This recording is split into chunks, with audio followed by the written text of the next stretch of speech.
समुद्र की लहरों से घिरी पुरी की पवित्र धरती पर जब भोर की पहली किरण उतरती है तो लगता है मानो आकाश स्वयं झुककर भगवान जगन्नाथ के चरण छू रहा हो। हवा में चंदन, फूल और भक्ति की सुगंध घुल जाती है। मंदिर की ऊंची ध्वजा दूर से ही यात्रियों को बुलाती है, जैसे कोई करुणामय पिता अपने बच्चों को घर लौटने का संकेत दे रहा हो। कहते हैं जो भी सच्चे मन से यहाँ आता है वो खाली हाथ नहीं लौटता, क्योंकि जगन्नाथ केवल देवता नहीं, अपने भक्तों के सखा, पिता और साथी हैं। बहुत समय पहले की बात है, एक सरल हृदय वृद्धा रोज मंदिर के बाहर बैठकर भगवान को पुकारा करती थी। उसके पास न धन था, न भोग, न सुंदर वस्त्र, बस आंखों में अटूट विश्वास था। लोग उसे देखकर हंसते, पर वो मुस्कुराकर कहती, मेरा कन्हैया एक दिन मुझसे मिलने अवश्य आएगा। एक रात भयंकर वर्षा हुई, बिजली कड़की, सब अपने घरों में छिप गए, पर वो वृद्धा मंदिर के द्वार पर बैठी रही। तभी उसे लगा जैसे किसी ने उसके कंधे पर हाथ रखा हो। उसने पलटकर देखा तो एक सांवला बालक खड़ा था, आंखों में शरारत और करुणा दोनों। उसने कहा, माँ भीग जाओगी, चलो मैं तुम्हें घर पहुंचा दूं। वृद्धा उसके साथ चल पड़ी। रास्ते भर उसे ऐसा लगा जैसे वो कोई साधारण बालक नहीं, बल्कि स्वयं उसका जगन्नाथ है।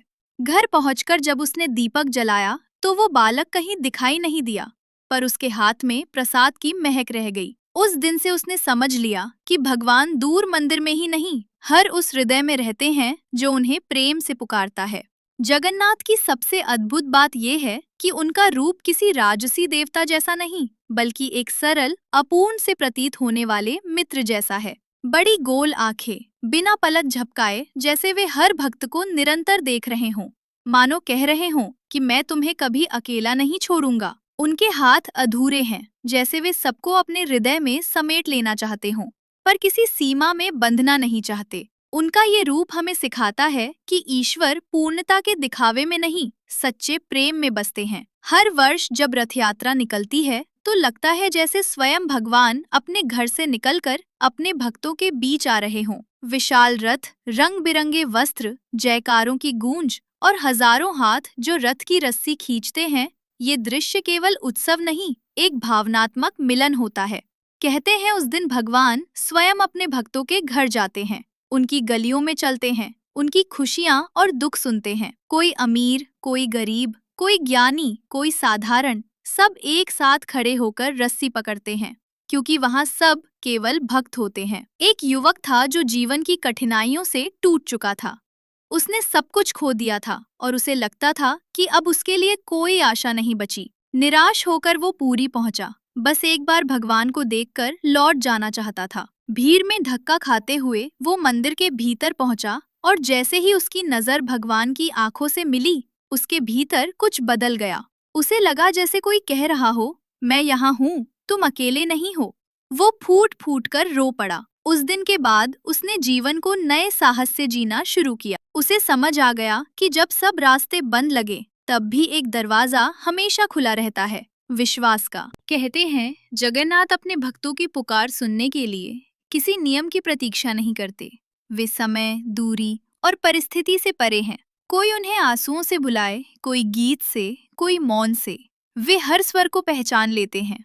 उनकी दुनिया में कोई छोटा या बड़ा नहीं, कोई ऊंच या नीच नहीं, केवल प्रेम का बंधन है। रात के समय जब मंदिर के द्वार बंद हो जाते हैं और चारों ओर शांति फैल जाती है, तब भी लगता है कि भीतर कोई जाग रहा है, मुस्कुरा रहा है, अपने भक्तों की चिंता कर रहा है। शायद यही कारण है कि पुरी की हवा में एक अजीब सी अपनापन भरी गर्माहट महसूस होती है, जैसे कोई अदृश्य बाहें हमें थामे हुए हों। जगन्नाथ की कथा हमें सिखाती है कि ईश्वर को पाने के लिए कठिन साधना से पहले सरल हृदय चाहिए। जब हम अपने भीतर के अहंकार, भय और संदेह को छोड़ देते हैं, तब हमें वही मुस्कुराता हुआ चेहरा दिखाई देता है जो सदियों से भक्तों को आश्वासन देता आया है। वे कहते नहीं, पर उनकी आंखें बोलती हैं, मैं तुम्हारा हूँ, तुम मेरे हो, और ये संबंध कभी टूट नहीं सकता।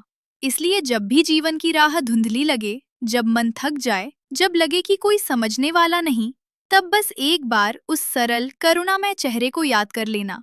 कल्पना करना कि वे अपनी बड़ी बड़ी आंखों से तुम्हें देख रहे हैं और मुस्कुरा रहे हैं। शायद उसी क्षण तुम्हारे भीतर एक नई रोशनी जल उठे, वही रोशनी जो सदियों से पुरी की धरती को आलोकित करती आई है, वही रोशनी जो हर भक्त के हृदय में जगन्नाथ के रूप में बसती है, सदा, हर पल, हर सांस के साथ।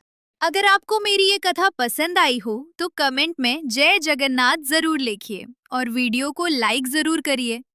ऐसे ही और कथा देखने के लिए हमारे चैनल को सब्सक्राइब करें। जय जगन्नाथ।